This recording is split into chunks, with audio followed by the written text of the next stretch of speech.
Comment trouver un slogan?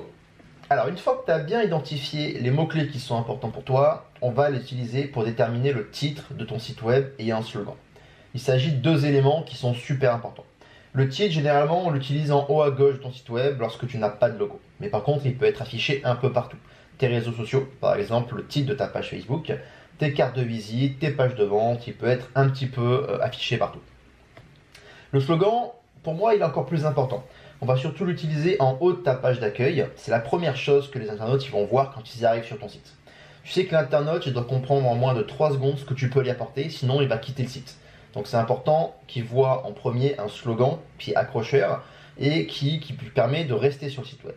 En marketing, ton slogan, c'est ce qu'on appelle le PUV, c'est-à-dire ta promesse unique de vente.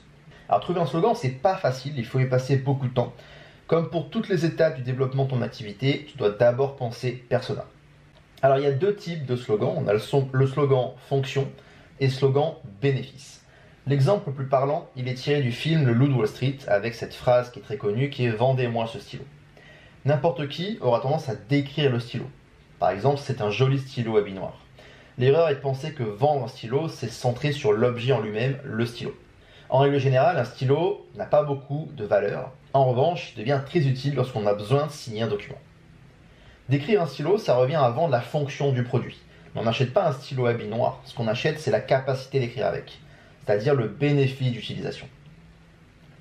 Alors, slogan fonction, tu vas décrire ton produit ou service. Par exemple, ce téléphone a un appareil photo de 80 mégapixels. Ou, par exemple, la maison de la pizza. Le slogan bénéfice, tu vas montrer les bénéfices de la fonctionnalité. Par exemple, ce téléphone prend des photos remarquables ou livré en 30 minutes ou c'est gratuit. Pour rappel, c'est le slogan de Domino's Pizza. Le bénéfice, en fait, il représente un problème de ton persona que ton produit ou service résout. Pour Domino's Pizza, c'est la livraison rapide. Donc en fait, ce que tu peux faire, c'est ne choisis pas d'expliquer ce que tu fais, mais montre quel bénéfice tu apportes. Dans le support PDF, je t'ai mis d'autres exemples de slogan bénéfice et slogan fonction. Par exemple, Decathlon, à fond la forme, slogan bénéfice, ou slogan fonction, par exemple, Atoll, les opticiens. Donc, tu comprends d'abord ton persona et tu identifies ses besoins. Ensuite, tu choisis de lui faire comprendre immédiatement quel bénéfice tu peux y apporter au lieu de lui expliquer ce que tu fais. Ce qu'il faut que tu retiennes, c'est que le slogan fonction, il peut être aussi intéressant. Il va permettre de créer le bénéfice, de faire la liaison avec le bénéfice.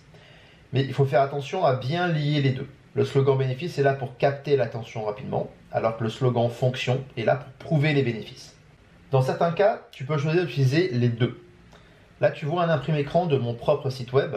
Tu vois qu'en haut à gauche, j'ai marqué un slogan fonction qui est Florian, consultant SEO WordPress. Donc ça, c'est ma fonction. Et en milieu, en gros, j'ai mis un slogan bénéfice, augmenter la visibilité et le trafic de votre site web. Donc les deux sont carrément liés.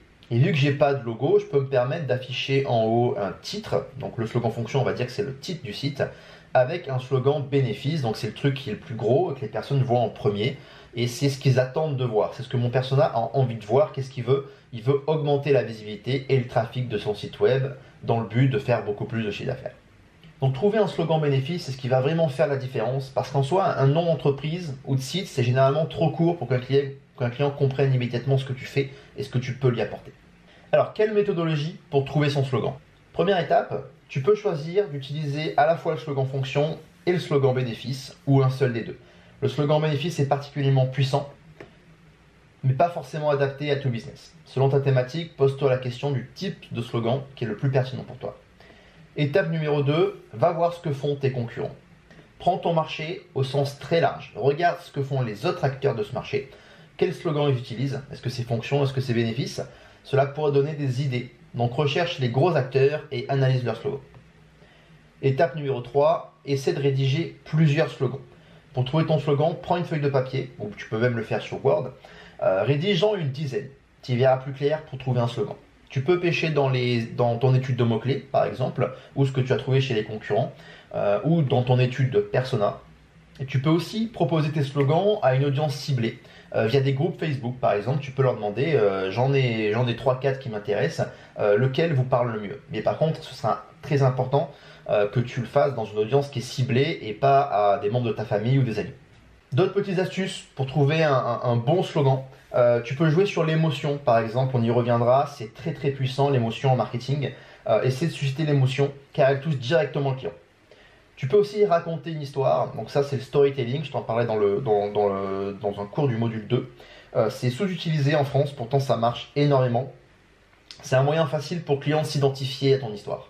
Il faut aussi que tu sois crédible, donc évite de te sentir pousser des ailes et exagérer sur les bénéfices qu'apporte ton produit ou ton service.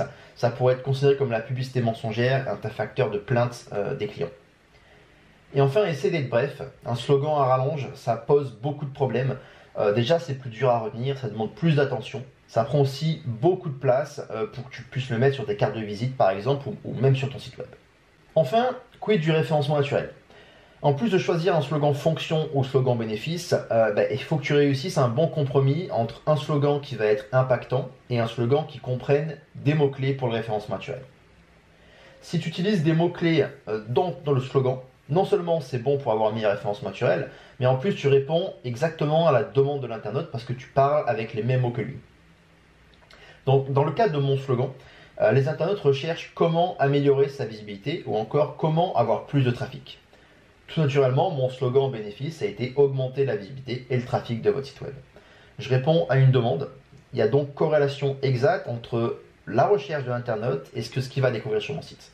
Et je parle avec les mêmes mots que lui. Tu as donc tout ce qu'il te faut pour pouvoir trouver ton slogan et on s'en servira, on y reviendra pour le mettre en haut de ton site web. C'est très important que ce soit la première chose que les internautes voient sur ton site web. N'hésite pas à m'envoyer un petit email pour m'envoyer ton slogan, comme ça on pourra en discuter ensemble si tu veux.